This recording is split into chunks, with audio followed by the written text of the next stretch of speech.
the standards are so low now, and that's because the barrier to entry is lower than it's ever been.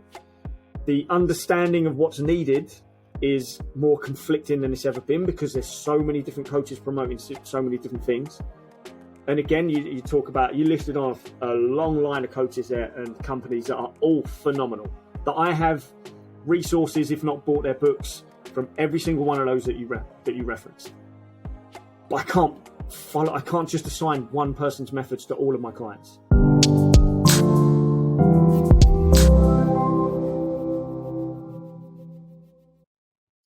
So after what appears to be about 20,000 years of technical difficulties, we are finally on. Maybe it's just a glitch in the matrix, I suppose. Oh, what a segue is that to start a show. So, like, we are combining a few topics in one, but I think they will work together really, really nicely. Because this was sort of inspired by last week. You started talking about matrix theory, and you mentioned it in the Alien episode. It's always been like a running theme, like it's like a little clue. And you said it'd be a 3-hour rant on its own. So tell me, like, I don't know much. I think I know what you're talking about, but I don't know the depths. So talk to me about matrix theory, how you came across it, what it means, and what you know about it. So we have to be careful with the terminology matrix theory because there's a deep mathematic problem or formula or whatever the hell it is that's called matrix theory. So we need to make sure we're careful with the hashtags later when we post this. But it's more, I mean, obviously those who have seen the Matrix and those who haven't, that's a bit weird, but this isn't giving the game away at all. It's just the main premise of the film, that people are plugged into these pods and the reality they are experiencing is essentially a computer simulation. And so realistically, the Matrix theory is a continuation of simulation theory, which you might think is a recent idea. It's been around for centuries. It goes all the way back to Plato's allegory of the cave. It's one of the first kind of stories about simulation theory. So what kind of got me fascinated about that is The Matrix was a great film anyway, let's face it. And I think if you walked out of the Matrix and didn't think, are we in a computer simulation just for a split second, then I don't know, you might be one of the NPCs that has no internal dialogue. But my fascination with the simulation theory is, ever since I left school and I started reading about different religions, I went to a Roman Catholic school and that's all we learned about was Christianity. So when I started learning about different religions, and obviously they all come from a place, not necessarily of one creator, but we're not just a scientific accident that just so happened to go this way. There's gods in near enough every single religion. There's ones that watch over us, there's ones that created us, there's ones that are here with us, all sorts of stuff. So I've always questioned, what is this reality? What exactly is it? Is this just the combination of billions and billions of years of accidents that happened from the Big Bang onwards to today? Is there more intelligent design in there? Or has the intelligent design got so far that we are now the product of another intelligent design? Are we a computer simulation? Now, 20 years ago, you could have laughed that off and gone, yeah, it's just, the realms of sci-fi. But now there's actual scientists looking into this, trying to investigate this.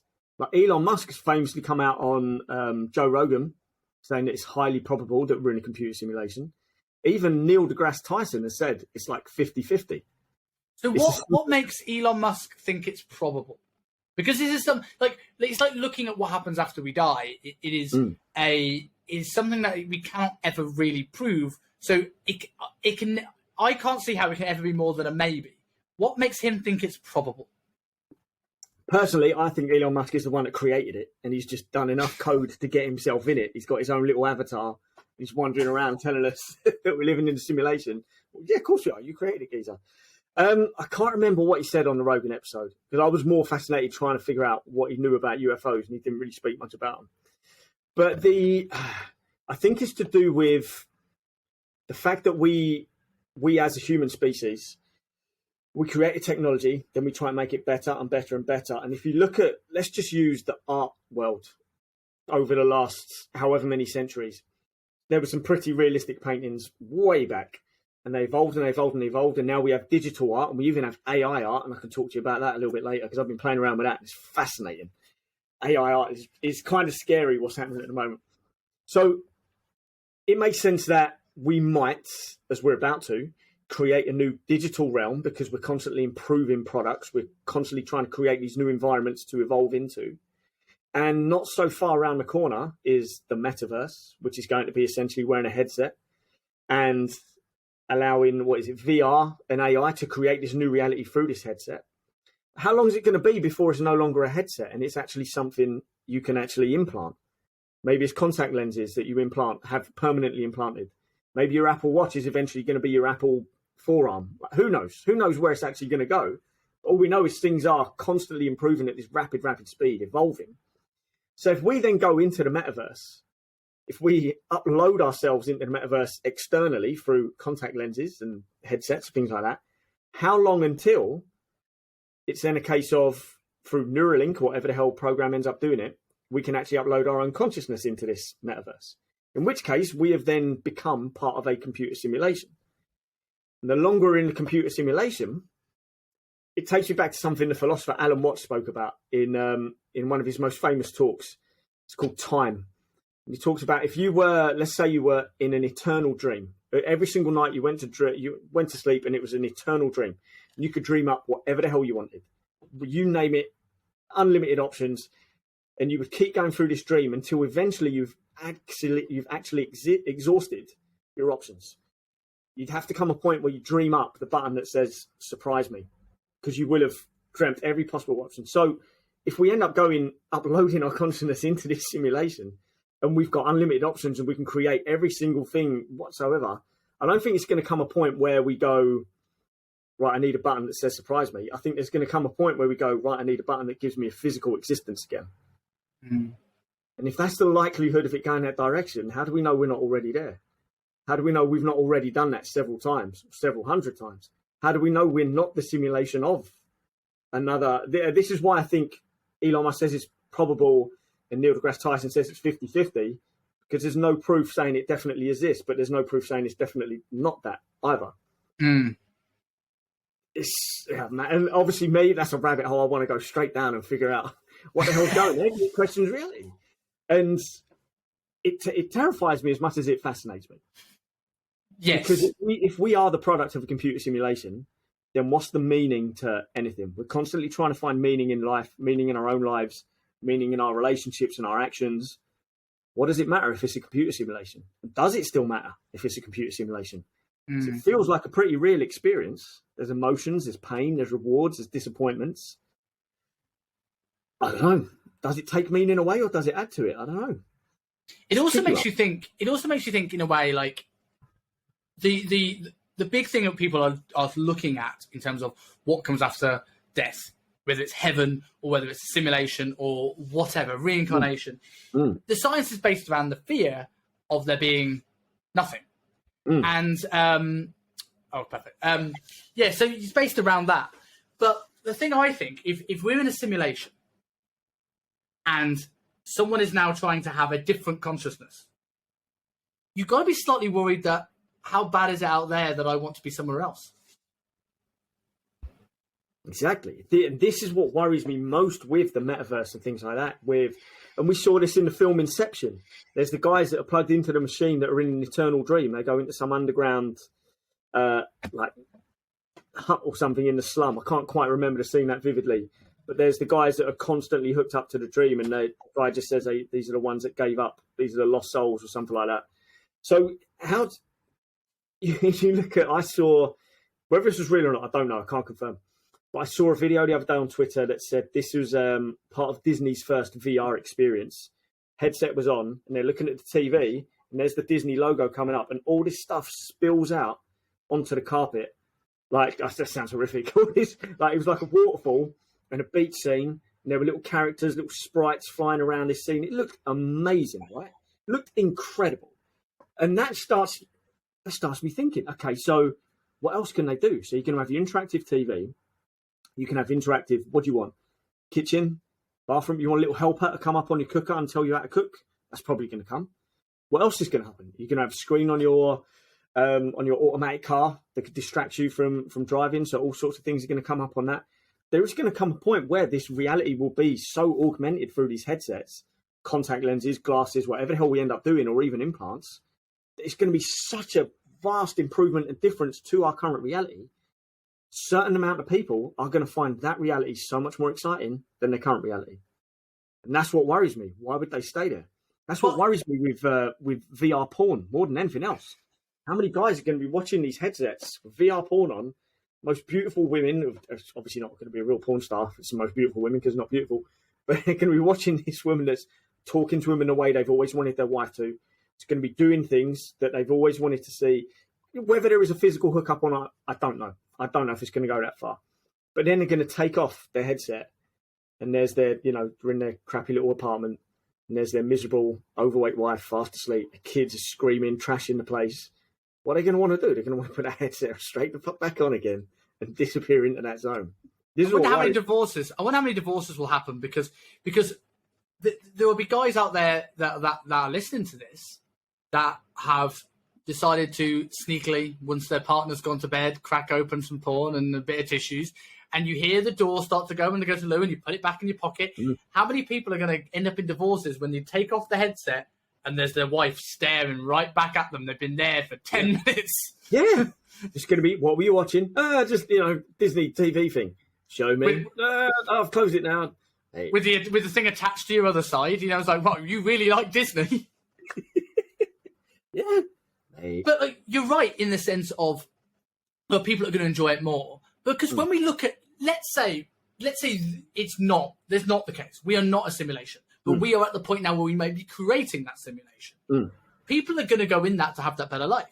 What do people currently use social media for? To compare themselves against people that are doing better than themselves and to look at people's highlight reels. Now you're going to put yourself on the yacht. Now you're going to put yourself in the dream job without actually having to do any of the work to do that. So you've got to ask what that would do to a current economy. Or if something gets too comfortable, we're already too comfortable. What's that going to do to everybody else? And that's what people have always been looking for. They've been waiting for that pill. They've been waiting for that drink, that potion, that button that they have to press that's going to make everything better because people are scared of doing the work. How many people have said, well, I've tried again and again and again to lose weight and nothing's happening? Well, you've probably tried like 4 things, but not on a consistent basis. Show me you probably tried like maybe 4 weeks worth tops. Show me 400 days and then we'll talk. Show me 400 days a day and then we'll talk. People don't want to do the work. So the fact is we now are creating the magic pill, the lamp, all these things that are going to allow people to just switch. But the problem is, whilst this is the reality here and this is always going to be augmented, it's not real. What's that going to do to our brains? Aren't ready for that. Our Neanderthal brains are not ready for that, where we can experience this amazing, incredible life, whatever the hell it is. Maybe you can fly. Maybe you're wearing this latest outfit. Maybe the person you're walking down the street with is this insanely beautiful woman. Whatever the hell it's going to be. Crowds of adoring fans while you're sat in your bedroom playing your guitar. At some point, that headset has to come off. And behind here might not be what you like, but it is what's real. So the issue is then going to be that dopamine hit, that insane dopamine hit that's going to come. It's going to make you want to put that headset back on. And then that becomes the addictive behavior. And you're always going to neglect what is actually real because you're like, well, I'll just go back in there.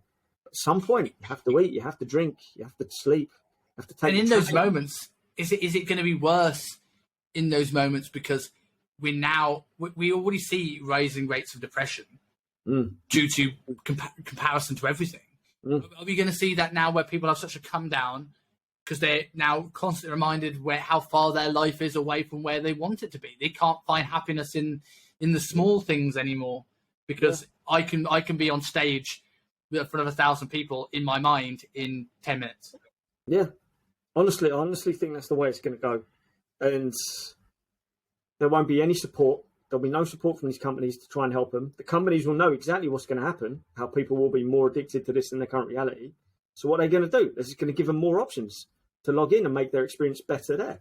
There's going to be no care whatsoever. And you can argue, well, they might turn things around. Why have we not seen this with video games for the last 20 years? Because we know how addictive video games are. The data's there. Whether it's good for you, whether it helps you in some way, shape or form or not, that's up for debate. But in terms of, are they addictive? Hell yeah, they're addictive. Hell yeah. So where was the support with kids to help I haven't used any sort of gambling site for probably 15 years now, if not longer, if maybe 2 decades. And I saw an email in my inbox this morning that said where your account was inactive for so long, they're shutting it down. I was like, cool, I don't need it. I'm never going to gamble online anymore again. Way past that. But it kind of reminded me that there are always little warnings here and there. I think if you play the lottery too much, it gives you some sort of warning or something like that, if you're doing it through the app, obviously. So where's that care from any digital firm that's trying to get you addicted to their game or their metaverse realm or their chat room or whatever the hell it is? I don't see that. So I don't think these companies are going to care, because look at Instagram, look at Facebook, look at TikTok. Attention's now the new currency. Keeping you on the platform for longer is what keeps them up. And then they get more revenue. Yeah, we're the product. And so that's only going to evolve into what this next simulation is going to be anyway, which it's not that we're creating it, we've created it. Just not everyone has access to it yet at the moment. That's all. Some people have had headsets for a few years now at the most base level. So it's there. We've already made it. Do you think with the things like the simulation theory, do you think if we are all in a simulation, do you think there's tests, there's levels, there's a ways to win this game? Or do you think it's just we go through the motion? Because we talk about meaning. There could be meaning, but not in the way we think of it. That's the argument. Is this simulation, is it just a simulation, an experiment to see what happens, or is it a test? That's the thing. When you then go into the simulation theory, there's so many different things. Now, again, I don't just prescribe to one type of simulation theory. I don't think it's the case that we are just a product of a computer simulation and that's it. If we are, there's multiple paths you could go down on whose computer simulation is it? Is it our own doing? Is it another species? Is it who knows? This is where you can end up going mad looking at this stuff. But in terms of a simulated reality, I think we're already there. I honestly think we're already there. It's a case of we can save this for another podcast. We can go down the route of, is this genetic engineering from an outside species? But we create our own reality in terms of, my reality is based on how I feel, my perspective of outside things, the social circle that I keep, the things that I enjoy, the things that I dislike. All these things, whether it's from, we spoke last week about nature and nurture, whether these things have been nurtured, whether it's pre-existing, whether it is nature through X amount of years, what I choose to let in through my filter online, what sort of people I allow in my life.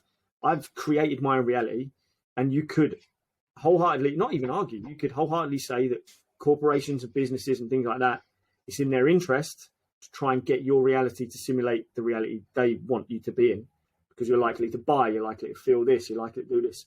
And that's the same with media firms and all this stuff. And that's not even conspiratorial. That's not even that crazy a thing to say, that the media wants you feeling a certain way because you're going to buy a certain way, because the media shareholders are these companies of which you're going to buy off. I went on a little tangent there and I've forgotten what the question was. This is the problem. And also but also going into that, like when you're looking at like the media, it's not even necessarily they want you to buy. And we can talk about the pharmaceutical companies funding them all we like and probably get taken off the air. But news used to be, you'd have your BBC News, your ITV News, your Channel 4 News, and you'd be done, right? And then we kind of got into our teenagers, we had Channel 5 News. It was much more of an information thing because they weren't competing for your airtime. Now with all the things in place, like the news now is a clickbait. Even if it's not to sell you, it's I want you to listen to Fox instead of CNN, instead of BBC, instead of this. And they all have their own political agendas. They all have their own leanings. They all have their own biases. And unfortunately, like in the social media world, controversy is not even the right word, but more clickbait things and panic and those things, and we've spoken about this before, right? That change our state and put us in a sense of alert are going to be more prevalent than ever.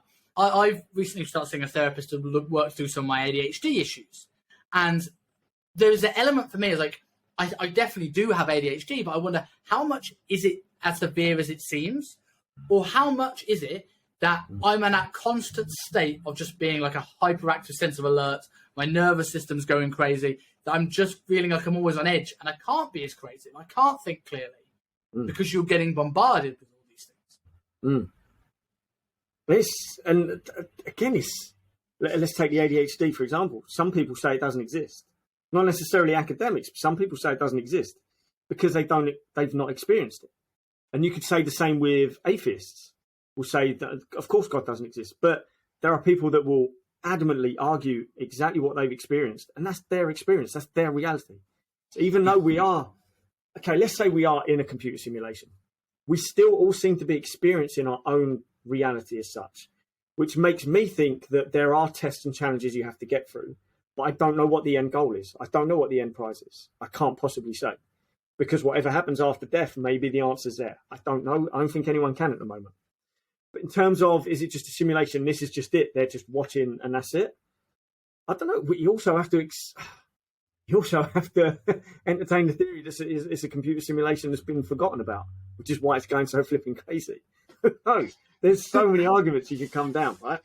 But I think there is some sort of meaning to it, because we seem to have within this simulation some element of free will, I would say. Unless you go down the route of like deterministic theory. Unless you go down like Sam Harris's, there is no free will, everything's predetermined, and you can see, neurons firing seconds before you've made a decision of what you're going to do. Who knows? Who actually knows? Maybe that's just what happens. Maybe that's just how the code works, to allow the simulation to render the way that you've just chosen to render it. I don't know. The crazier elements of the simulation theory are, if we're in a simulation like any other game, not everything has to be rendered at the same time. So whatever's happening elsewhere might not actually be happening elsewhere, It's a crazy...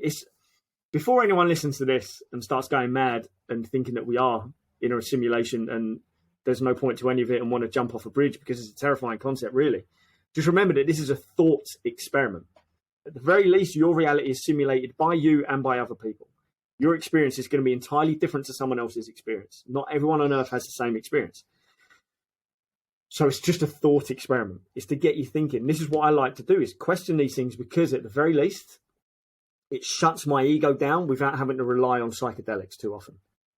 Because psychedelics will just push your ego down to, if you take the right dosage and do it in the right setting with the right people under the right guidance, it can push your ego down so far that it's, for the first time ever, you'll experience having zero ego. It's incredible. It's liberating. But not everyone's able to do that. Not everyone wants to do that. And not everyone should do that either. So how else can you push this ego down, this thing that says, I am the center of the universe, I'm the greatest, no one can touch me, I'm going to protect myself, all the different things that the ego does, which can be detrimental and disastrous. How can we silence that for a little bit? Well, through meditation, things like that, of course. But I think through these thought experiments where you have to think about the greater picture outside of you. If we are in a simulation, what relation are you to me? Should I be doing things that benefit you? Or if you're just computer code, why does it actually matter?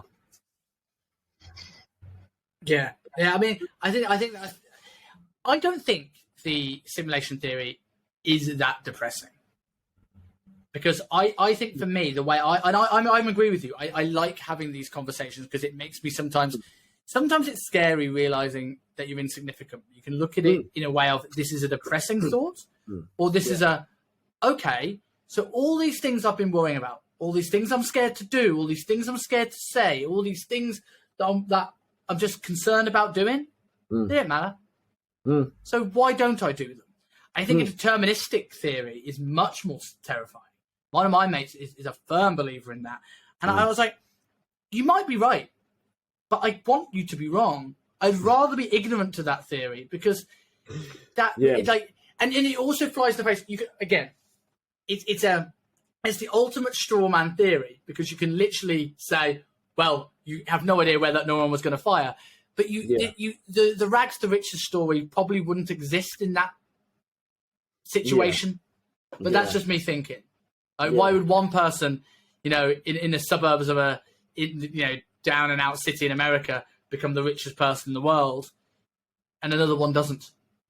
So you would think, in my limited understanding of this, like everyone's limited understanding of this, that it would mean there'd be some element of free will, but who knows?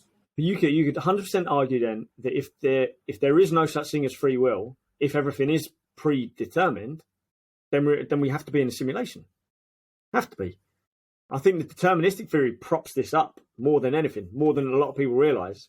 If everything's predetermined, there is no free will, then something was written beforehand. So what is that? Some sort of code. I'm not necessarily saying it is computer code. If everything's predetermined, then this reality is simulated. It can't possibly, it takes free will for it to not be simulated, which makes me think, okay, if we are in a simulation, it feels like I've got free will in it. But again, how can I possibly tell? How can I possibly know? I can't. I'm not smart enough to do that experiment. That's what makes me think that's where there's meaning to this simulation. If everything was pre-written, then we're just following a story. We're following a pre-written plan, in which case there's no meaning beyond maybe outside observation to see if what was pre-written is the right thing to write. Maybe. That's the way I see it. But while it feels like there is some sort of free will, then there must be some meaning. There must be some challenges, some tasks to overcome. Do you have a theory of what that meaning might be? I'm asking you the meaning of life, so this is a bold question. But like... Jesus. Oh, God. So I have two schools of thought here. And one is based on very, very recent observations of what could be happening with the UAP phenomenon, which is bioengineering of us as a species, and they've been watching us.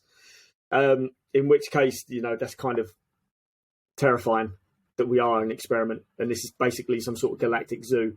But let's not go down that one today. I think through centuries, if not longer, of wise men saying similar things about helping take religion out of the context, helping your neighbor, being the best version of the person you can be, clearing your mind, not doing things that hurt other people, that hurt animals, looking to the stars, questioning things, giving yourself challenges for you to overcome so you can grow as a person, as an individual. All these things have been around for so long, way beyond the self-help community, way beyond, even beyond some religions as well. So I think that's when this message has been around for so long. Are these the challenges? Are these the tasks that we are meant to grow as an individual, help grow other people, help grow as a community, leave the world in a better place than what we started with? I think this is why I think there's something in there. And this is why I read the religious text as well. I'm not trying to find the answer in religion, but I'm trying to find answers in religious texts or in religious doctrine. I think that's where the meaning comes from. It's can you create meaning? Can you be a meaningful person? Can you add meaning to your life and to other lives as well? And maybe that's when you hit the final end boss, which is death and always wins. Even if you've got the cheat code on the joystick. It's like Mike Tyson in Punch-Out, isn't it? Oh, man. I went down a rabbit hole the other day with a friend about old retro games. Oh, man, that could be a podcast in itself as well, couldn't it? I think that could be next week. I think that'll be a lot of fun. I think that's what it is. The meaning of life is to add meaning to your life and to other lives. To summarise it in the shortest sentence I possibly could. So bringing this back to sort of like the second topic, which comes in nicely. If people have free will, and they're feeling in a little bit of a funk. And our professions is helping people get out of those funks by improving their body composition, right? And then we know how much that has an impact elsewhere in their life. But we see, and you would have seen it, tons and tons of times on a regular basis, people will self-sabotage and people will hold themselves back and people will act differently from their goals. We're the only industry in the world that it's essentially a hobby where we have to convince people to do what they said they wanted to do. Piano teachers don't get people going, I hate the piano. Why are you coming to piano lessons then? But we do this on a day-to-day basis. So why do you think that people self-sabotage on their goals in general? Well, it's again, there's so many elements to this. It's not necessarily knowing what you value. It's not understanding what hard work is and being able to push through a bigger hurdle than what you thought it was going to be. The beaten hormonal and neurotransmitter profile that you've got through X years of excess and abuse, the programming from outside and from your peers as well, we get lost from this path. So the self-sabotaging comes from we're so used to comfort and ease, even though we've been living in pain, we have to go through that slightly harder push for a little bit to get to less pain. And if your entire life has been spent avoiding pain, it makes it so much harder to run head on, or as Chris Williams says, to lean into pain. I love that phrase. Such a good phrase, to lean into struggle a little bit. It's so much harder if you've got 20 years, if not longer, of living in comfort and avoiding pain, for us then to go, well, you're going to have to do this and it's going to hurt a little bit and you're going to get hungry. These things are going to, like these legs that you've got, they're not going to work tomorrow because this exercise that we're doing now. It'll work next week though, maybe. I don't know. We'll see how quick you recover. There's so many different elements to it. That sleep that you're not getting, bruv, we're going to have to shut that computer down and try and get some sleep, yeah? Even though the neurotransmitters are screaming out to watch porn until 2 a.m.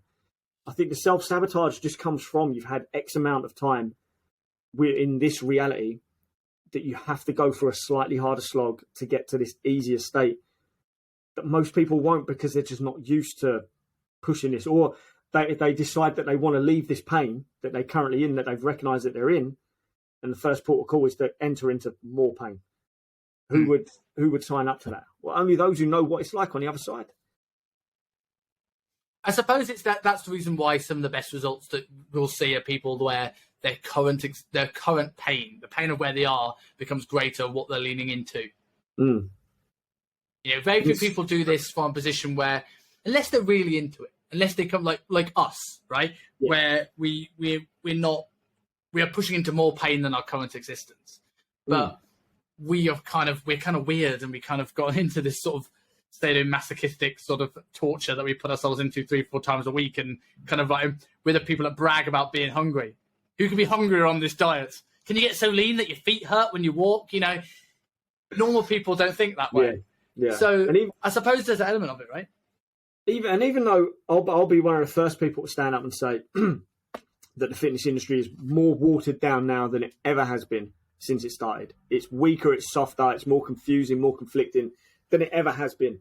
I saw Define watered down. Say again? Define watered down.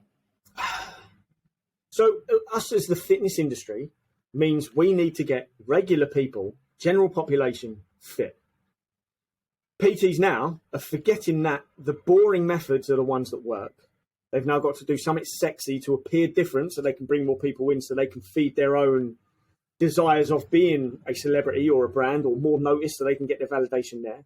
You've got people that go on courses that pretty much are geared towards elite level athletes and then try and instill that in their general population clients, when your general population client just needs to move.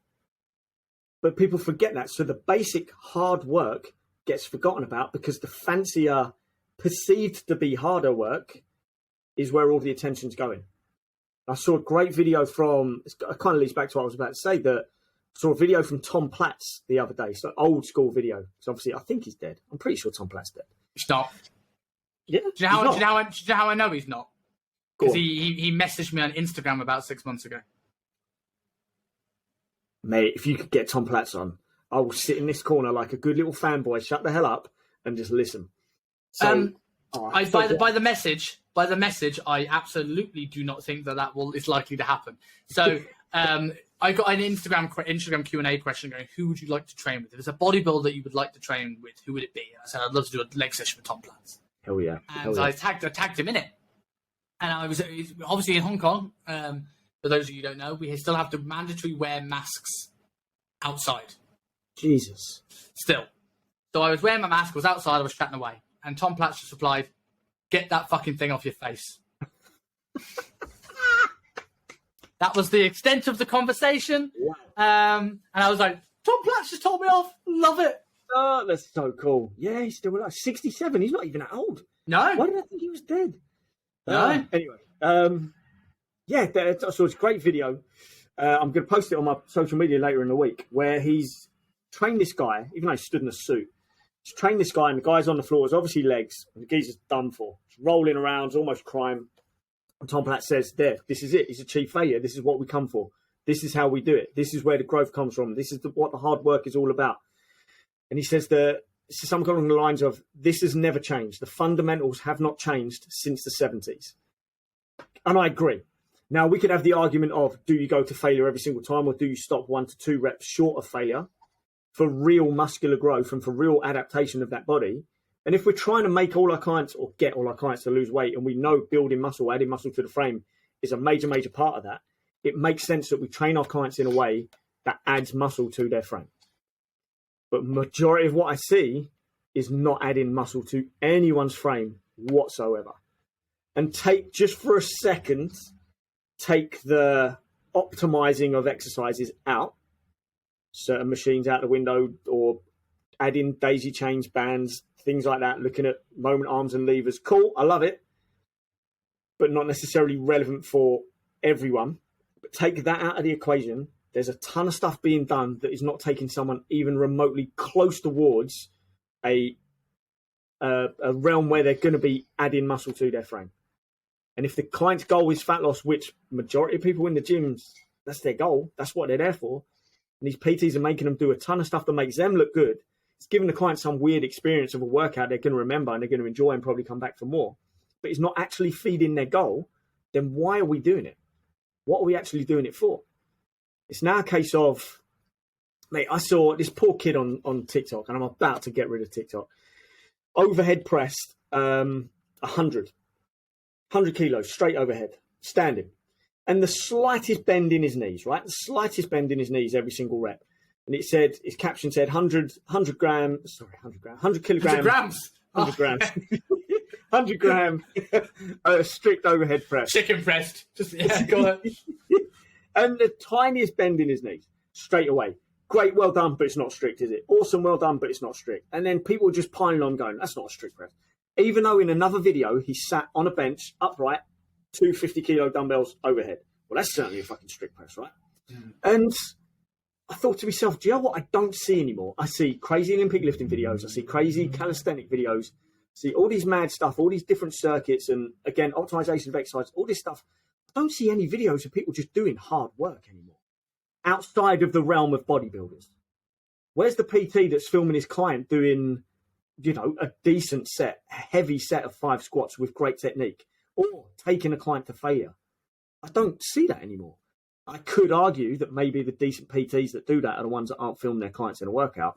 I don't know. I don't want to upset too many people, but then at the same time I do, because I have my standards, I have my beliefs, I have the reality that I want to curate. So I don't know. That's what I mean by watered down. And that was quite a rant. That was quite an off-topic rant. I think no, it's a very on-topic rant, and I think you're both right. I think the coaches that are taking people to failure are probably the ones filming the sets, because I'm there spotting. I ain't there with the camera thinking about Instagram. But occasionally I will do when they hit a milestone. Mm. But a rant I will have. You're talking about watered down. So I think one of the biggest things that's watered down training in general in the last few years. No snock on Mike Isatel, because the guy's a genius and he's not wrong. And I do agree that 1 to 2 reps in reserve is fine. But people forget. You know I'm going to rant here. But I hate reps in reserve. Yeah. I hate the concept. Yeah. It's not wrong, but you said it earlier on perfectly, that people are trying to do fancy stuff before they understand the basics. If I had Stefan Gazolt on here about a year ago, and he said to me, if I put on a course, if I put beginner, guide to hypertrophy, and advanced hypertrophy training, people will join the advanced hypertrophy training without doing the beginner, because they want to try and find the success hack. And the problem with 1 rep in reserve, people look at people like Kilo Strength, Muscle Nerds, Callum Raystrick, Renaissance Periodization, I love all of these people, by the way, but forget that we're training bodybuilders or athletes. Or at the very least, people that train, that they really enjoy training. They're not training office worker Steve, right? So we're taking office worker Steve and going, the literature says that he's got to do 1 rep in reserve. Office worker Steve hasn't got a fucking clue what 1 rep in reserve is. Well, he thinks 1 rep in reserve is 26 reps in reserve. Take them to failure. Put them to a challenge set. Find out where that limit is. And then when they know it, and they know it well, pull it back to 1 to 2 reps in reserve if you need to. You will learn so much from a hard set that you just do not get from this namby-pamby bullshit. Especially, and I'll let you say your point because I know I'm ranting away. It's good. Especially when the fact that 90% of these coaches prescribing the 1 rep in reserve are coaches that have been training for people for 3 years and have never set foot once on a gym floor and trained anybody. Yeah, that's watered down. It's the online coaches that have never trained a person in person ever. They don't know what a breakdown is. And again, the amount of coaches that, I mean, that was perfect. That was absolutely perfect. That should be the fucking reel that goes out. Exactly what you just said. You can't possibly know what 1 to 2 reps in reserve is without going to failure first and without having a long history of going to failure. Because you get the same as 1 rep max testing. You could do your 1 rep max, and technically on that day, you might have actually been able to get more or less, depending on what you've done leading up to that day. So that's why 1 rep max testing is not just one thing and then that's it, off you go, well done. So, oh man, what's my point now? I was going to make a really good point.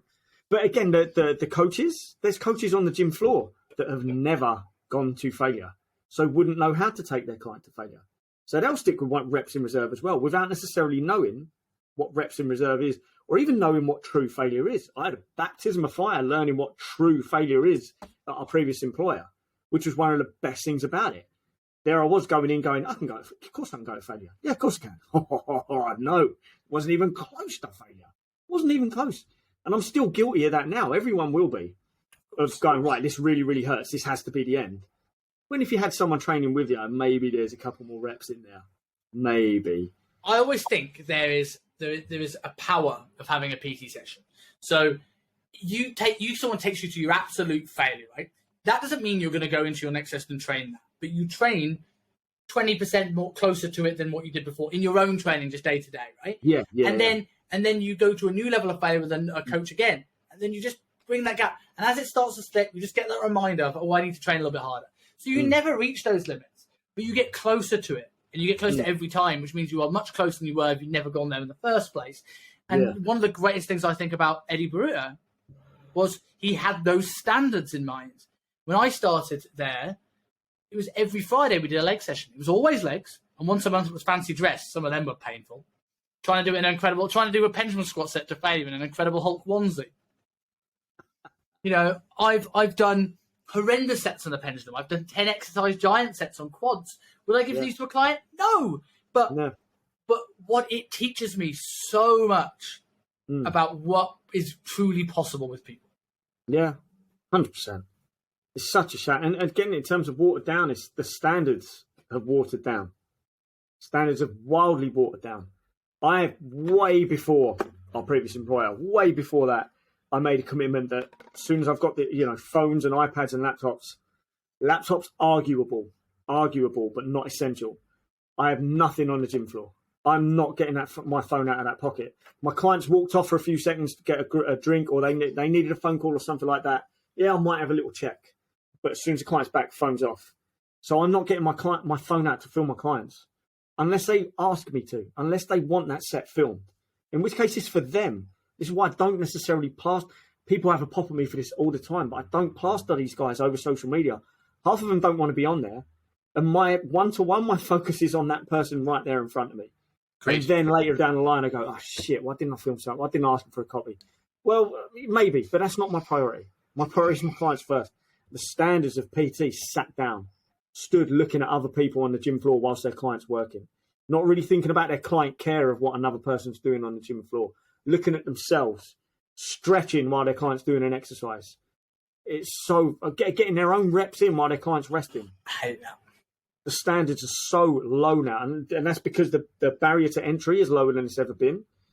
The understanding of what's needed is more conflicting than it's ever been because there's so many different coaches promoting so many different things. And again, you talk about, you listed off a long line of coaches there and companies that are all phenomenal. That I have resources, if not bought their books, from every single one of those that you referenced. But I can't just assign one person's methods to all of my clients. I listen to all these different people because X amount is going to mean, a certain amount is going to be relevant to X amount of my clients and a certain amount isn't. But yet another amount is going to mean X amount to this client and so on and so forth. And that's what great fucking coaching is. It's taking those little bits that you need and being able to apply it to the right client at the right time, not just take one bit from a course or a video or a guru and apply it to every single client. Yes, I couldn't have said that better myself. And I also think the standards have gotten worse. I don't know if this is generally linked, but when I look at now that everyone's so worried about upsetting people and worried that they're going to offend people and everyone's so on edge, and that I think it's harder for it's not harder for personal trainers to have difficult conversations. They're just not having difficult conversations. Yeah. They're not calling them on stuff. They're not willing to be controversial, not willing to push people past where they know they're capable of. right? One of the things that I will say as a positive about our ex-boss, Mr. Mitchell, you saw his old training footage. Do you think that man's going to like talk around a subject to if he thinks it's going to help push you on? Absolutely not. Absolutely not. And I think there's a thing, like an element now where people are so scared of having difficult conversations because they're worried the client might leave, or they might like complain, or they message someone in a DM to try and get business. They might get offended. I'm like, there is nothing that's going to make your client leave quicker than them feeling you've wasted their time and money because you didn't push them. The difficult conversation is hard now, but it's the quickest way to lose that client. Yeah, exactly. And there are certain clients that are just there, that will continue for years and years because they love it. It's part of their routine. You've got some sort of relationship, and they're not necessarily that fussed about the physical goals. But that's a very small percentage of your clients. I'd say if that's the majority of your clients, you're doing something wrong. But you might have one or two that just is it. They just love coming to the gym and love throwing some weights around. They're not necessarily worried about their diet or their physique. They do it as part of their routine. It's their escape from the office, escape from the missus, whatever the hell it is. And they're happy to continue with that. But you know they're happy to continue with that. But you can't, if that's all of your clients, you're doing something wrong there, 100%. That's another thing. That's another thing. We're giving a lot of positive praise for ex-employee. But another thing I learned is that if something is, in terms of standards, if something is consistently happening, it's probably more likely to be your fault. We've had a thing before where we had a number of trainers where nearly all their clients didn't want their photos being used. Now, totally fine. If someone does not want their photos used on social media, that is their prerogative. It's their body, their choice. They don't owe us. They don't owe us marketing, right? They're paying for a service. They can do what they want. But when it's every single one, it's probably how you're asking. It's probably that lack of confidence. And it's the same thing with all your clients not wanting fat loss. Yeah, they just want to maintain. Well, all of them? They're all paying £150 an hour to maintain? Really? Mate, I don't want to... trying to be careful with my words. I don't want to upset people. Whether anyone I know listens to it, anyone I work with or work alongside or work in the same building or listens to this, I don't know. But I don't want to be a dick to people. But so I work out of 3 gyms, right? I work out of 3 different gyms. And I see things that I love in every single one of them. I see things I disagree with in every single one of them. And I see things I actively despise in every single one of them. And they're the people whose neck I want to wring. What the fuck are you doing in this industry, bruv? Show me your certificate, okay?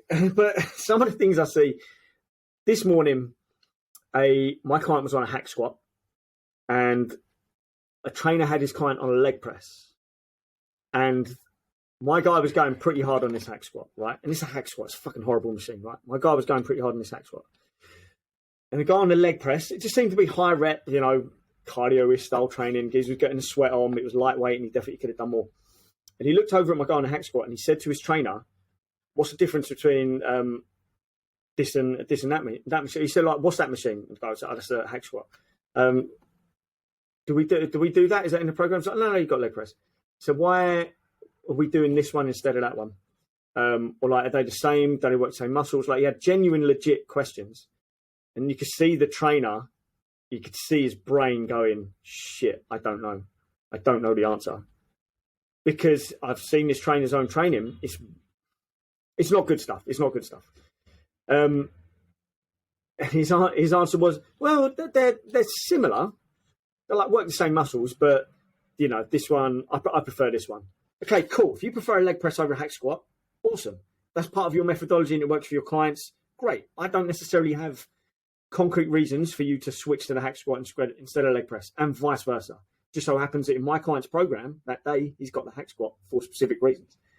But you could tell he, A, genuinely didn't know the answer. B, didn't have the confidence to say, "I don't know." And that's what the honesty should be. Because that's, again, we could talk about, we're not working people hard enough. There's no standards anymore. And we're not being honest. We're not being honest in this industry anymore. I say I'm just going to use the industry as a blanket. We're not being honest. And it would have been so simple to just say, "Do you know what? I'm not too sure. Let me find out." Or to just take a few seconds to figure it out. Because maybe it's a machine you don't use. You might have never had access to a gym that has a hack squat in where you've had to look a little bit closer at what the hack squat actually does compared to the leg press.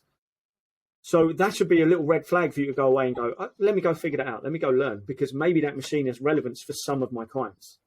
But what a lot of people will do will go, right, let's learn about what a hack squat is. Right, everyone gets a hack squat now, all going on the hack squat. And that's not the way to do it. It's not the way to do it. There's nothing wrong with that geezer doing a leg press. Do you see that more? Do you see that more in places where people are freelance or in commercial-based gyms, because there's an element of competition? They don't want to say they don't know in case the client goes and finds someone that does know. Whereas in a gym where it's a PT-based gym, everyone's working for the same cause. It's not a competition. It's not my client versus your client in the same way. Yeah, I see it. Honestly, I see it in both. But I get it with the commercial ones where they are technically employed as a freelance trainer, whether that's in the guise of a pure gym, whether that's in a gym group, a Fitness First, Virgin Active, wherever, where you are under that brand, but you are still competing against other trainers, Gym Box, all these places. Whereas if you look at what would you even call it? I guess you'd call it a private facility, but where you're not under a chain name, and you don't have to wear the uniform of the brand or anything like that. You're just renting a space to take your clients in. It just so happens to be a co-working space of other trainers. I see the same thing there, even though there's no real competition, because you're not necessarily going to have access to that. That client's not going to randomly be walking around the gym and asking for a new trainer, because they won't have access to the gym without their trainer. I see it all over the place, but we'll see this online as well. We'll see the exact same thing online. Trainers giving out a cookie cutter program to every single person. And those are the guys that have it easier, because if the client asks a question, you've got time to go away and research that before you give an answer. But I guess some still don't, because it comes back to curating your own reality. You create your favorite exercises, your methodology, which may be an actual methodology or may just be a cookie cutter style program that you want to give someone based on your current understanding of exercises or what you're confident giving. Or it may be completely made up stuff every single workout because you think that's what a client needs. Or you're still in the mindset of we've got to keep the body guessing, which is the shock in the system. Fucking shock. I go in two minds here. Sometimes I cringe at this stuff, but then I also sometimes look at it and go, well, when I first started, that was how I trained people. It was an advert for the people on the treadmill rather than it is for the experience for the client, which is fundamentally wrong. But I don't know. Maybe and I think that's where attitude is so much more important than aptitude, because if that coach now goes and finds out what the hack squat is, if he invests in terms of, he goes, I don't know much about my functional anatomy and what these machines do, and he goes and invests in it, then fantastic. But is he going to? And I don't know. I think there are more options for education for personal trainers now. But as you alluded to, I don't always think they're good. I mean, we've sort of got onto this topic of improving standards for personal trainers, but I quite like. What do you think of the current offerings for personal trainer education? Are you laughing because you know I'm about to launch one? I'm not. I know some people that definitely should. I am about to. And being part of the original level 3 certification, which I taught for 2 years, I think it was, with this company. It's not even level 2. Yeah, level 2 and level 3, but it's all in the same course. I think that gives people a bad intro to the education system, because we don't push further and continued education enough from that platform. You have your CPD courses that they will offer. Oh, you can go learn kettlebells in one day. You can go learn TRX in one day. It gives you more tools. They're gimmicks. More tools that you see on the gym floor. They're gimmicks, not tools. Because a lot of them are literally there for novelty rather than actual. It's saying we are using this for particular use. It is a novelty. I can add studio boxing onto my repertoire. Yeah, I agree. What these do is they add competence. So you can go on a gym floor, and the gym floor's got TRXs, and you can show a client how to use a TRX. Gym floor's got a line of kettlebells, and you can semi-show someone how to use some kettlebells. You're not going to learn kettlebells in one day. So it breeds competence. And the problem is, whilst everyone has an ego and everyone wants a social media following and everyone wants a bunch of clients, they assume they're competent. They get confidence from this competence. And then they think, that's it, I know it all. I know how to do kettlebells, so let's give my client this kettlebell. Let's give him a squat as well, because squats are cool. Let's mix a TRX thing in as well. And I saw this thing on TikTok the other day, which looks really, really cool. I'll add that into my client's program later that day. And it just becomes this massive, massive jumble of trash. How are you ever going to adapt to a constantly changing program? You can't. And we know progressive overload forces this adaptation that we're looking for, because we're training general population clients, which means we're trying to get them stronger, leaner, a little bit healthier and fitter, and avoid injury. That's essentially it with general population, really. Anything elite athletes are not looking for the same sort of training modalities that, in terms of the different phases of training you take someone through, it changes depending on the demographic, of course. It changes depending on the goal, your competency. Your elite level athletes have phases of training that a general population client will also have phases of training, but they're entirely different things.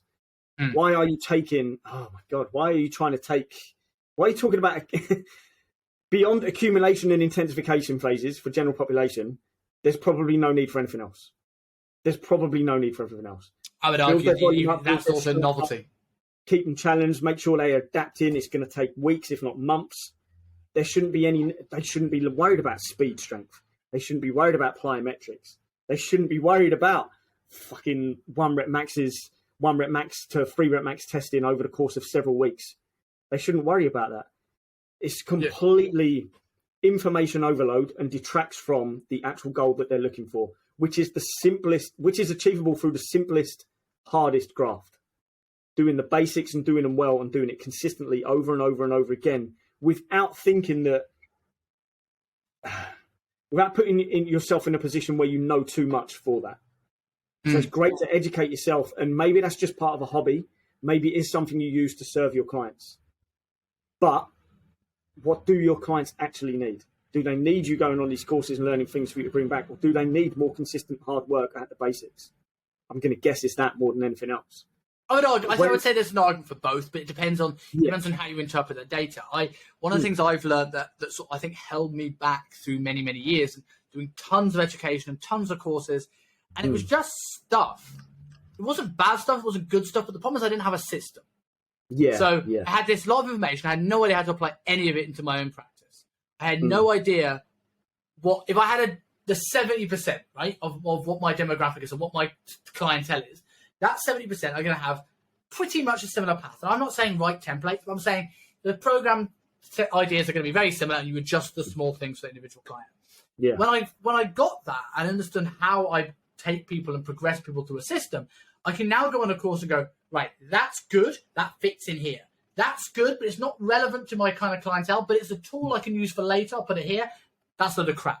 And because I have a system's way of thinking, I can start to filter through all these information. And as you said, it was early on, you said it's information overload, where people don't know where to start with their clients. And you see it all the time when coaches come back from courses and their clients are doing everything they learned on that weekend.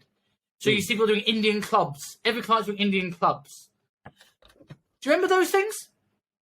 Mate, I really don't want to sound like I'm digging this gym out, because I'm not. I'm really not. You go to any gym, there's going to be amazing trainers, there's going to be terrible trainers. It's just the way it is. Same in any business endeavor, whatever. There's going to be good people, there's going to be bad people.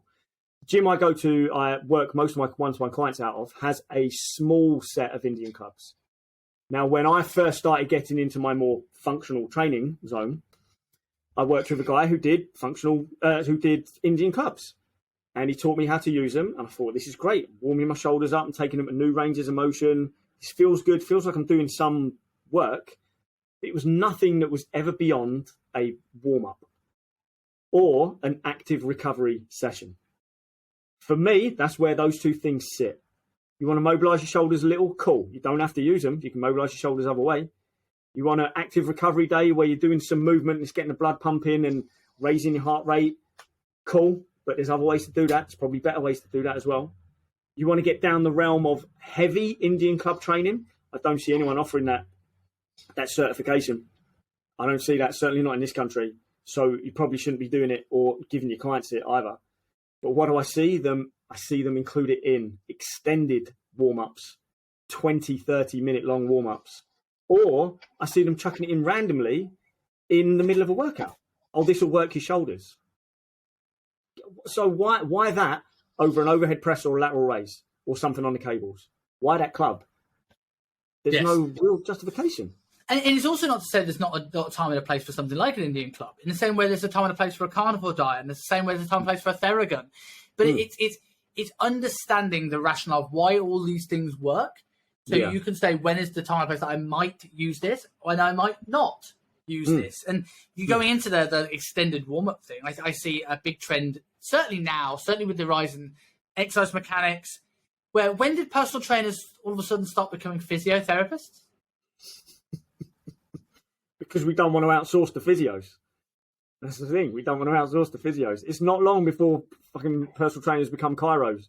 I want to outsource this. I want to outsource the physios because I want to train my clients hard. And while I might be able to help with some stuff, my other argument is this is my ethos when it comes to mobility training. Let's call it for clients. 90% of people are tight because they are weak at end ranges that the body and nervous system doesn't feel safe, so it doesn't allow them to go there. So you need to get stronger at end ranges. I'd also argue is you have not got an X-ray to tell you what your skeleton is like. So if I'm going to spend 30 minutes stretching out the hips and doing all this sort of internal, external rotation drills, it might make a bit of a difference that won't hold because you didn't do any strength training.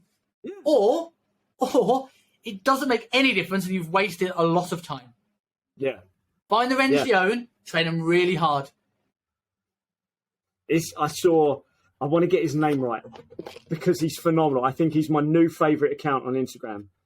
Ben Yanes or Ben Yates. I want to say it's Yanes. He's great. I think he's American.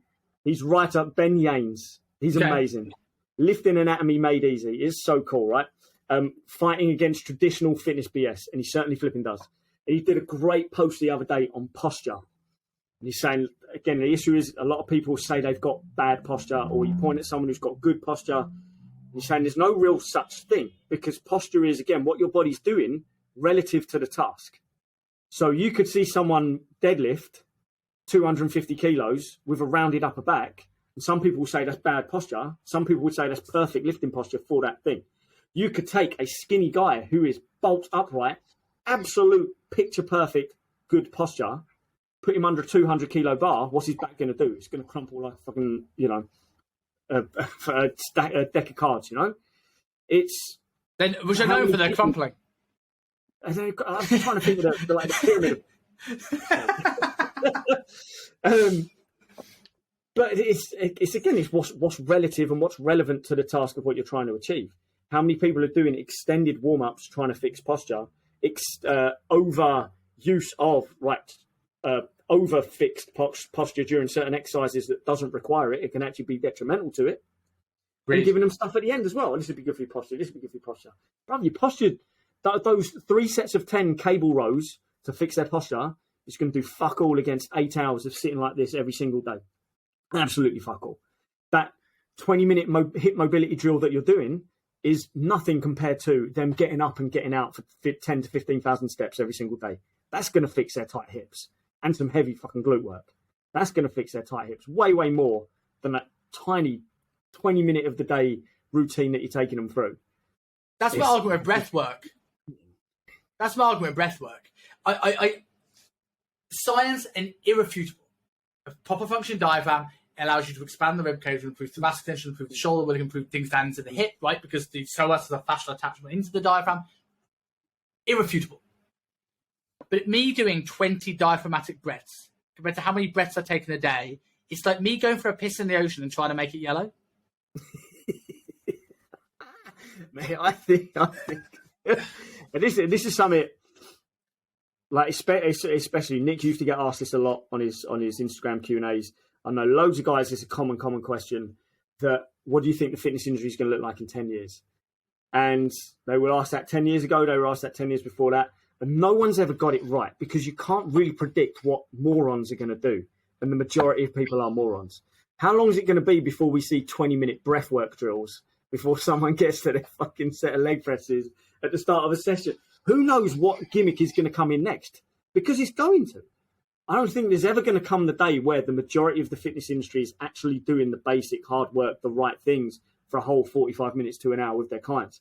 There's always going to be a majority of people that want to do the gimmicky stuff, that want to try everything, that want to impress their client or impress their viewers, whatever it is. I think that's why the industry is only going to get more watered down and worse, because now there's people coming into it that don't need the certification to do that online, which is 100%. And I think there's going to be more.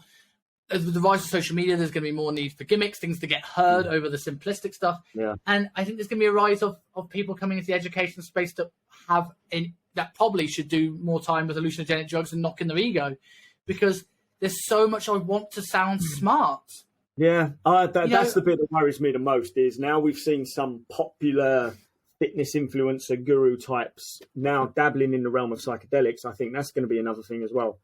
All the PTs now are going to go, oh, I need to do psychedelics then, don't I? But to really get good understanding from it, Aubrey Marcus says this all the time, set and setting. Your intentions for doing so and where and how you're doing it. That's where the real insights come from. Not from just taking it because your million following Instagram guru says he's done it and he's got some cool things to say from it. That's the bit that really worries me as well. More morons that do it, the less chance of decriminalisation at the very, very least, an allowance for actual relevant study on these subjects. Because that's why there's so limited studies, because it's technically a Class A substance. Yes. So you have to go through a lot of loopholes to get the substance to be able to do the testing and the relevant studies on it.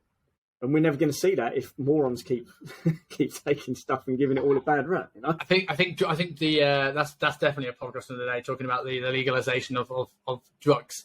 But like I do think there's a concern in the industry that people are trying to sound smart, and I think there is the educational courses. They're so bogged down in theory and so little in application. Yeah, we have the athlete things that we talked about before. But also, like, I find that, have you ever done a course where you get like 6 to 8 weeks of theory and you've forgotten what happened in week 1 by the time you get those tag on the end 2 weeks of this is how you build a program? Like, how about you, like, this is how I was going to say, this is how I would do it. This is how I'm going to do it. It's like, give somebody tools to improve their sessions tomorrow. You don't need to know all the answers of why, but you can start playing around with it. And then when you do your lectures, you go, this is why this works. And then when you've learned how to do it, you go, right, how do we make your own version of this? How do we create that system for you that when you go to, like, my course will not be trying to compete with a prescript. Quite the opposite. My course will be able to go, right, now when you do a prescript, you're not going to get completely overblown by this mechanic stuff. And you go, right, I now know what's relevant. I now know my demographic. I now know how to get results with my clients. And I know a working knowledge. And now I go and do Nick Daniels course, or now I go and do Muscle Nerds, or now I do Precision Nutrition, because it's just so much. We want to show you how big our dick is, and less. This is how you get a result with your client. And I see Gen Pop courses out there, and you start with like sets of 10 to 12 back squats and giant sets, and I'm like, yeah, good luck.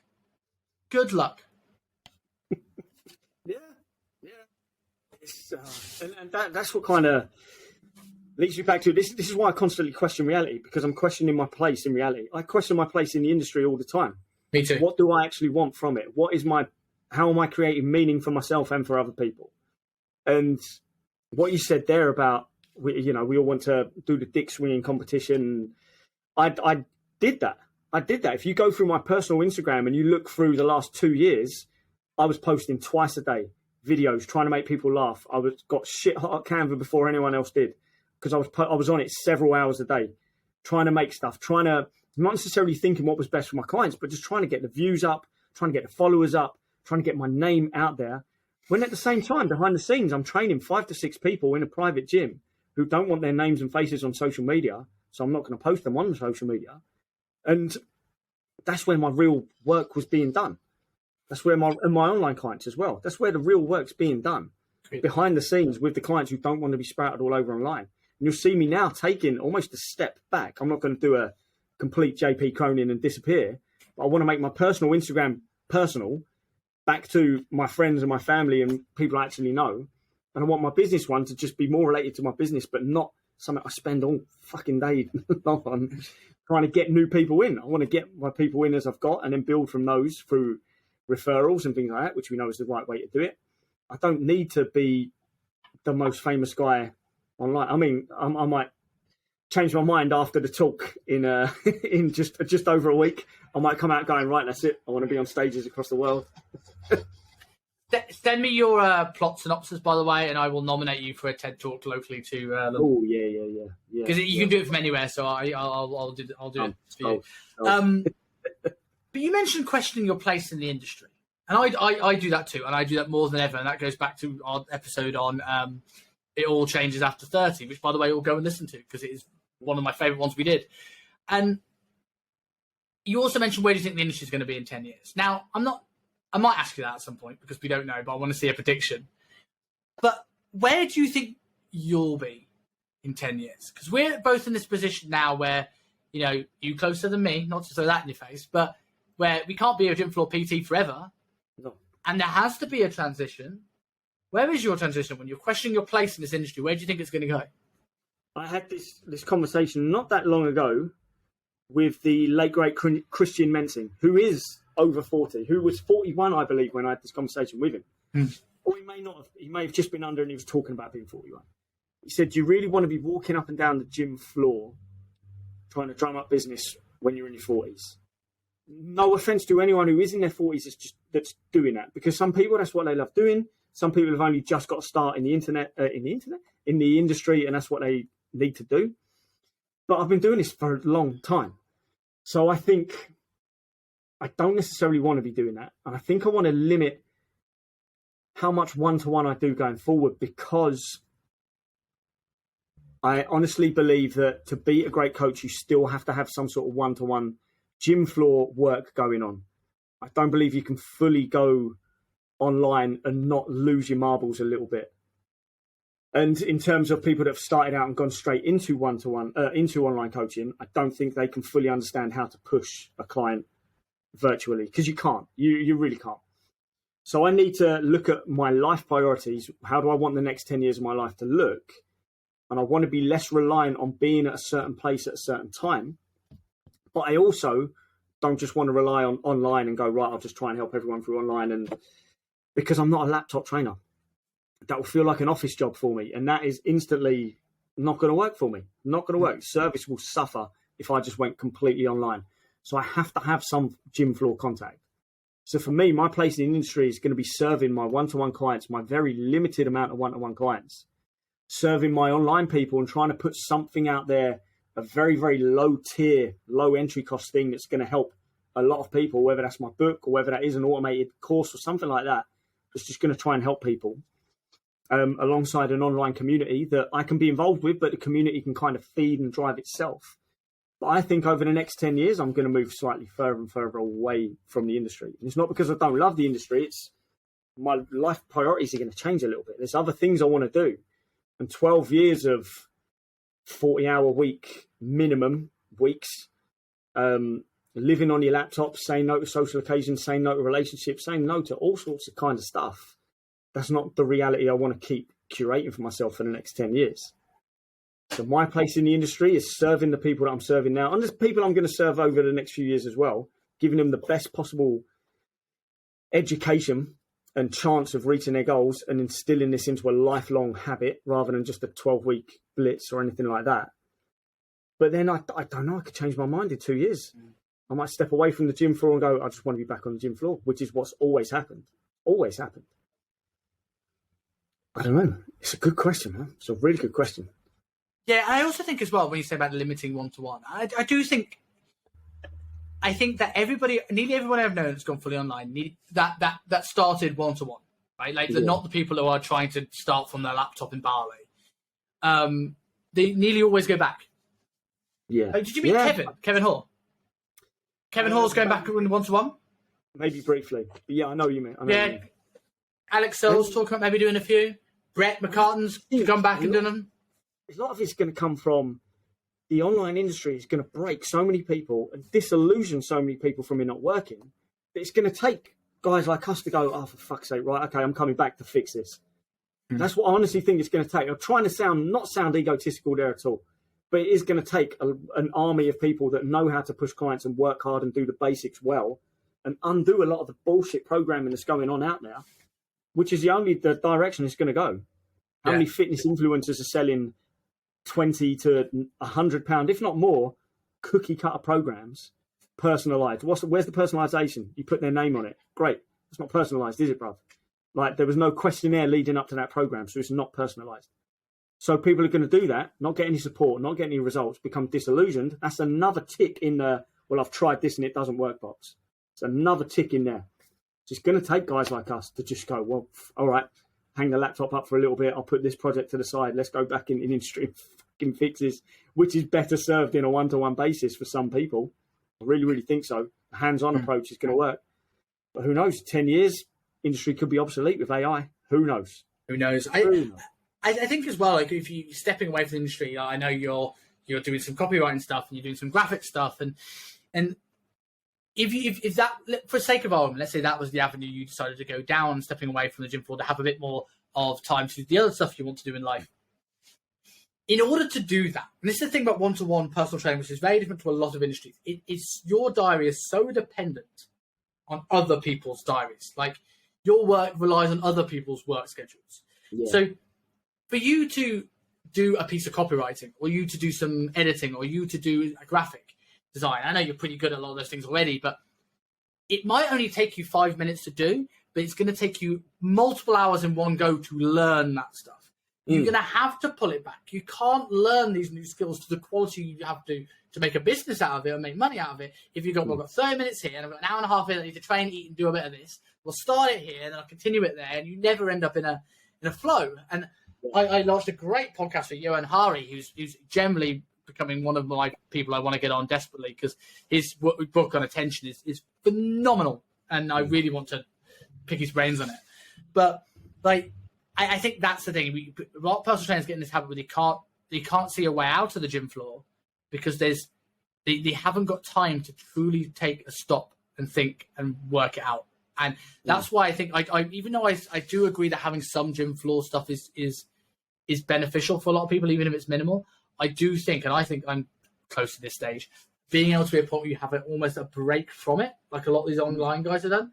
I reckon they'll be better personal trainers when they go back to the gym floor than they probably were at the time they left. Yeah. Because they're coming to it refreshed, and they don't need the money in the same way. And they don't need the money. They're not doing it for the money. And it can work both ways. I think that the online industry can create a lot of dodgy trainers because they were dodgy going into it. But it can also create better trainers out of guys that were already great trainers, because now there's a slightly different way. You haven't got an hour's contact on the gym floor 3 times a week with them. You've got much, much shorter contact. Things have to maybe be done through videos or their description of how things are feeling and relying on their honesty for feedback. So you have to step your game up to be a good online coach. And not many people are doing that. It all comes down to the individual again, of course. But again, the majority is not good. I think with online coaching, if someone goes and goes, I'm going to become an online coach. If I quit my job and became an online coach tomorrow, the one thing that I think a lot of people do is you just get into routine. I'll train when I want, and they lose the structure. I think it's your duty to go and seek out training with different people. This is something, if you watch, all props to Mr. Shallow, right? Generally one of my favourite people on the planet, one of the nicest dudes ever. As nice as he comes across. If you look at social media, how many people does he train with? He doesn't coach anybody, I don't think. But he trained with Nick Daniel, he went to Dubai, he trains with other body. He goes and seeks out different people because it not only helps him learn different perspectives and train in different ways, but he now can get hands-on and still keep a bit of a coaching edge just through training with people. Exactly. And I think you need to seek out those environments. So when I look at where I want my sort of thing to be, I want this to take off. This is what my absolute main thing. But doing something with an education for trainers aspect, I thrive on, I love, I can relate to better now. But I think my gym floor thing would be a bit of a consultant. A little bit like when people go and see Michael Goulden, but maybe not quite to the level, because I don't think I'll ever get as smart as Michael. He's incredible. Yeah.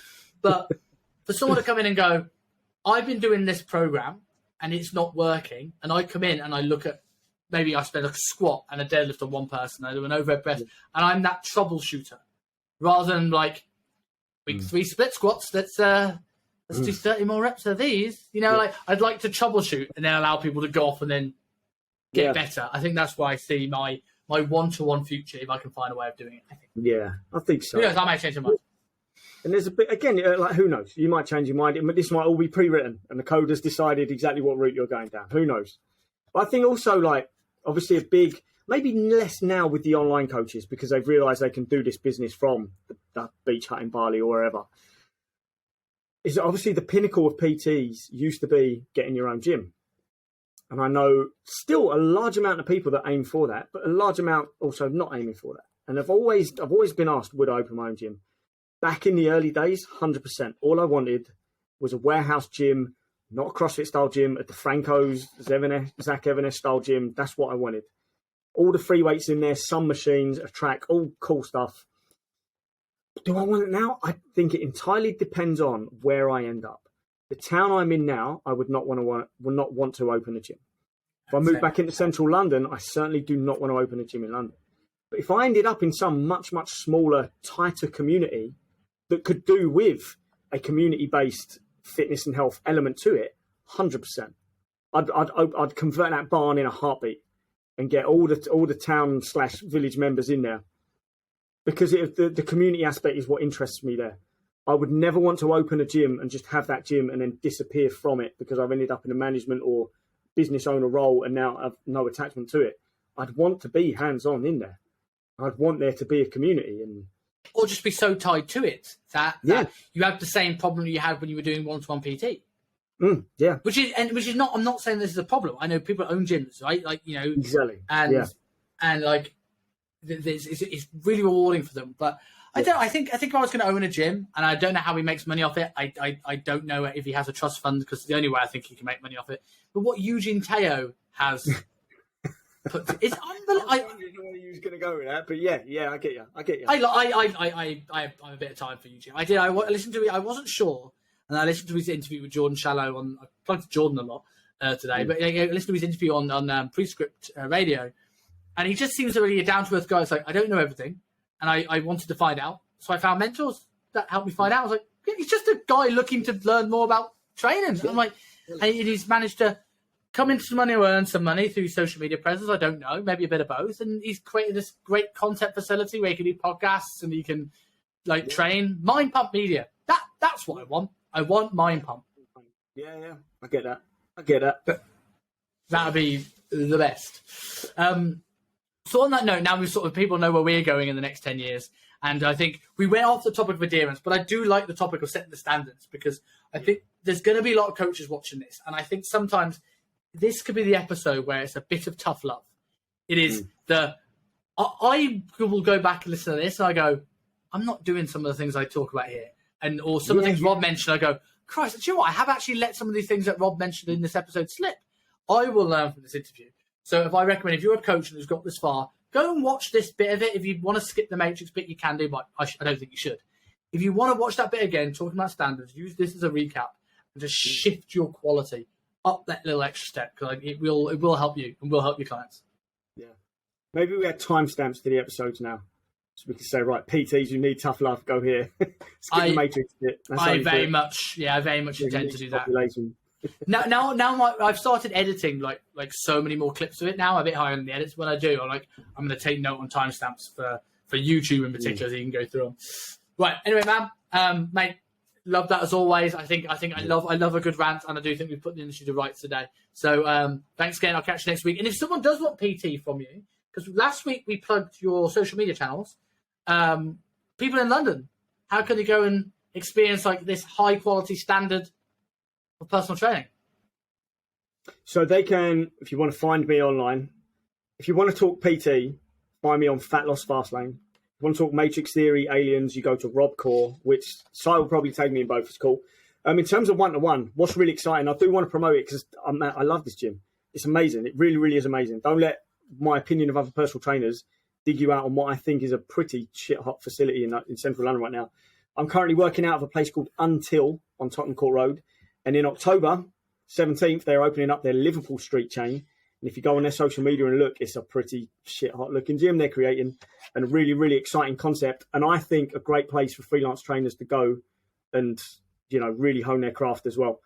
I will second that. Because the amount of people I know that work in that space, and to give you an idea, if you're a trainer listening to this and you are happy to know when to refer out, or if you're a client that wants to have everything at their fingertips, I've got Rob here tonight chatting from Until, and I've got Gorinda, who's a physio, on tomorrow. So there is a wealth of different experience levels and different skill sets in that place that you can see from the outside that it is just exceptional. Yeah, and that's and a place like, what I love about a place like that is it's going to take that competitive element out of it. You're only going to have to compete to be the best trainer, physio, coach, etc. that you can be for your clients, because you're not walking up and down the gym floor trying to drum up business. I think this private PT model should be, not necessarily will be, but it should be the future.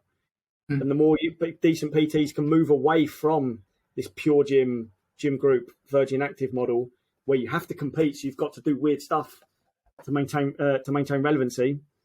I think this is the way to go. If you really, really care about giving your clients the best experience you can, that's the kind of route you'd go, Maybe we'll do an episode soon where we talk about the silliest workouts and the biggest mistakes we've made as PTs. I think that could be a good focus. I've got a few of them. I will make a note of that. Sweet, Rob. Thanks again, man. As always, speak to you next week. Yes.